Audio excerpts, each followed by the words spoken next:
Today I'm going to talk about what you should and what you should not bring when you are packing for your next backpacking trip. So basically I'm going to tell you the things that I regretted taking and the things that I was really glad that I took. I'm going to start off with the things that I regretted taking backpacking. I've got a few of these. The first one is this travel adapter. It's really big and bulky and lots of people will tell you that this is the #1 thing that they're glad that they brought. However, for me this just wasn't quite right. I think it's good if you're going to a lot of different countries, but if you're only going to a couple, then I would take a normal travel adapter with one of these that has got USB ports, but I need to get one with USB-C ports because that's another thing that I didn't like about this. It's only got the USB ports, whereas I would have liked to have taken one with USB and USB-C. They can also take a while to charge up when they are charging more than one thing, and they're quite big and bulky in your backpack. I specifically didn't like this because I took my laptop away with me to work and edit, and I had to put this into this, like so, and it would just fall off the wall all the time because it was too big and too heavy. It just did not work. Whereas if this had had USB-C adapters as well as the USB, this is a USB-C, so I wouldn't have had to take this at all. I would have just been able to plug this into that, which would have saved a whole lot of hassle. So I don't necessarily regret it, I just wish I'd gotten something slightly different. So I think also take into account how many countries you're going to and if you're taking something like a laptop with you as well. The second thing that I regretted taking backpacking with me was one of these travel razors, and at first I loved it. I thought it was so handy, so small, comes with its own little travel case. However, literally the first night when I got to Cambodia, the blade like snapped off the handle. I'd known before from a previous trip that it was not the easiest to maneuver and move around with just because the handle was so short. I didn't feel I had enough grip of it or enough control of it. Yeah, when I was in Cambodia the blade just came off, so it was completely useless. So I feel like taking a normal disposable razor isn't even that much bigger, so I would just take a couple of those with you. And the reason I say a couple is because sometimes I did find it a little bit harder to find disposable razors out in Southeast Asia. You would only need to take like 2 with you. I also really regretted taking patterned clothing with me. When you're going backpacking, you kind of need to come away with outfits already planned, and plain clothing just goes so much better mixed and matched with each other. I try and take tops and bottoms that can go with multiple tops and bottoms, and then you make so many more outfits rather than if you just had like a couple of patterned tops and a couple of patterned bottoms. Along the same vein, I probably wouldn't take white clothing away with me. I took a white top with me to Australia. I viewed it as like my nice going out top, but in the end I basically just never ended up wearing it because I was too scared of ruining it. I also wouldn't take any clothes that are particularly nice or like had too much value to you, because anything that you go away with for an extended period of time that you are washing more regularly than you would be washing at home, and also it's not really you washing it, you don't know how they're washing things, is more likely to get a bit more scraggly than something that you use at home. So I wouldn't take anything that you value too much. And the last thing that I regretted taking with me when I went backpacking was too much makeup, and I'm still guilty of this today. I'm literally about to film a pack with me in a couple of days time, and I'm going to pack my makeup bag, and I know that I won't touch it, but I do it every time. However, there is one thing that I want to comment on. If you're going to specifically a humid country, like a lot of the Southeast Asian countries, do not pack things like a glowy foundation, lip gloss, because your face is already going to feel sticky and hot and sweaty. You're not going to want to put something else that's sticky on your sticky face, especially like a full beat or something like that. Even for a night out, you just do not want that feeling on your face. It feels disgusting. Also, when you're backpacking, I find people don't really care as much. I wore a lot less makeup when I was backpacking, and in the UK I think I've gone out without makeup like 2 or 3 times, whereas when I was backpacking I pretty much would always go out with makeup or just like a bit of concealer and mascara, and everyone else is the same. You might be a bit scared that people are going to judge you because maybe you feel a bit self-conscious about going out without makeup, but everyone else is in the same boat. That's one thing that I love about backpacking, is there seems to be way less judgment. And those are the things that I regretted backpacking. Let me know in the comments if you've got any that you regretted, so we can get a nice little discussion going and hopefully help out any future travellers. Now on to more positive things. I'm going to tell you the things that I'm really glad that I took away with me. The first one has to be my microfibre towel. This is the same one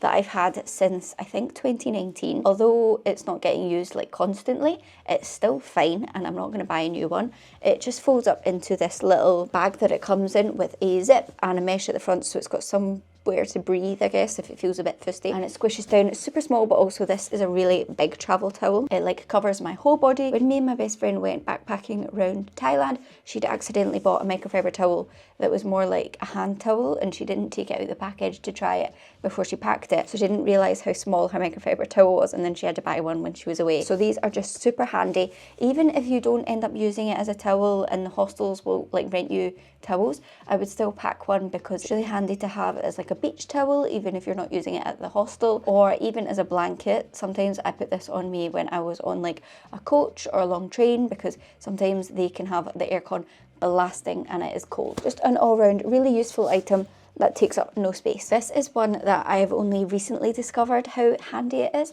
but I don't think I will be looking back. It is a Kindle. Now, I'm not entirely a Kindle girly. I still enjoy the actual physical book when I'm at home. But if you've watched any of my previous pack with me's, you will know that books are my weakness. And when I was moving to Australia, I did bring like 6 books with me because I thought I was moving away for the year, and if I had the books, I might as well bring them. But now I try and have a few of these at least on here, even when I'm home, so that when I'm going away, I have stuff that I know that I can read on the Kindle. So I'm going to take 1 book away with me on my next trip, and then I'm just going to pack this, and it's already got like 3 books on here that I haven't read, and I'm currently in the process of covering it in cute stickers. Now, when I go away, I usually bring like one sort of bigger backpack with me. I've got a 40 litre currently, which isn't big to a lot of people. It also fits as hand luggage on most airlines, but obviously I do not want to be bringing that when I'm out and about, so I'll be bringing that backpack. If you're thinking of something for a day bag, the Uniclo bag is amazing. It fits so much in it. Everyone's talking about the Uniclo bag. For something like a day bag or somewhere where I want to keep my valuables on me, I really like something like a Kanken. This one is actually fake that I bought on Koh San Road, but I have previously had real ones and I really like them. If I continue to use this one and it breaks, I probably will go back to spending my money on a real one. But I also really like this one because I bought this when I was in Australia. It's from Cotton On, so if you've got a Cotton On near you, hopefully they will still do these, but it's a little hand sanitizer that just clips on the bag, which I found so handy because sometimes your hands are full, you don't want to be getting out a hand sanitizer and wiping it all on your hands and then your hands are sticky. It's just so handy to have this always on the outside of your bag. Also, this folds down really small because I'm going to have to probably put it inside the 40 litre backpack at some point, and it folds up flat, so it won't even take up that much space when I do have to pack it away, but when you pack it full, it gets quite big. But I really like this bag, and it also does have a laptop sleeve on the inside. My last thing that I am really glad that I brought backpacking, and I will be taking with me this trip as well,